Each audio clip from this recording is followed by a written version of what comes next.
Hi, this is Phil from PDQ Merchant Enterprise and the ATM Mastermind Group page. And in today's video, we're going to be talking about when to pull your ATM.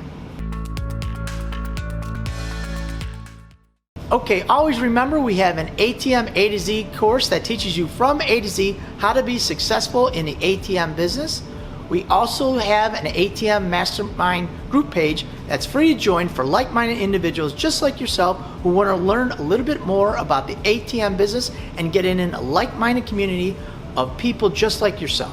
So in today's video, we have 5 things to consider before you pull the ATM. So a lot of you guys, you just get into the ATM business, you got 1 or 2 locations, and you know what? You find another location and that location isn't performing to the level that you think it should be. And then you're questioning, well, should I pull the ATM? I don't know if it's the right thing to do. How long should I leave it in here? What things should I look for? And so we're going to answer all those questions in this video.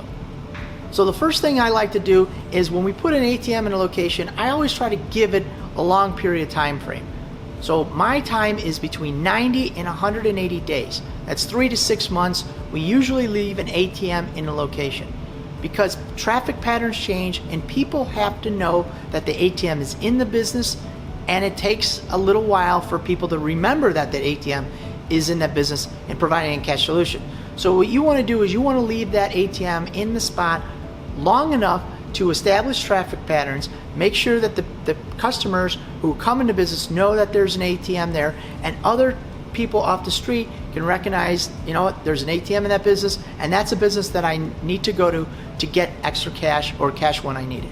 Point number 2, before you set an ATM, have a target of what is that target transaction volume that I want to make. For us, it's always 100 transactions. We're trying to make 100 transactions a month, and usually somewhere around $250 a month based on a $2.50 that PDQ gets for that ATM transactional monthly volume. But if the transaction volume is up and the split is down, then you know what, that's the transactional volume have to be a little higher to make that $250 every month. But you got to have that before you set the location. What is my break-even point, or what is the point that I need to make sure that we have a maximum amount of transaction before I decide to pull it? Point number 3, okay, so you put the ATM in a location and now it's only doing, let's say, 5 to 10 transactions a month. Obviously, and it's been in there for about 2 months, obviously it's not going to make that big jump that I'm looking for. So in this situation, you could pull it a little earlier.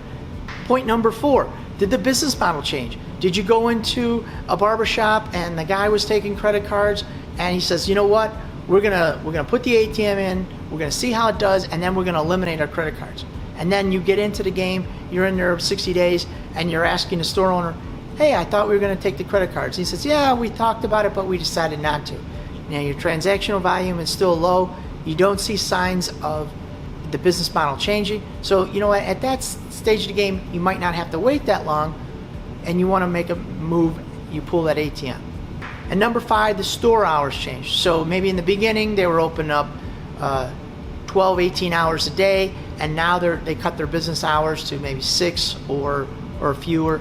So you want to, if they made that change, now you might have to make a change and you pull your ATM, because in the hours operation, it's not enough of transactional volume to justify keeping your ATM in the store. So I got one more. I'm going to put it over in the ATM Mastermind Group page. Always remember the ATM Mastermind Group page is free to join for like-minded individuals just like yourself who want to learn a little bit more about the ATM business.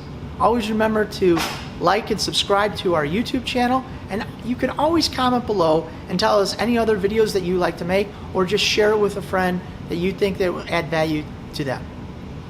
All right, so thank you guys very much, and I'll see you over at the ATM Mastermind Group page.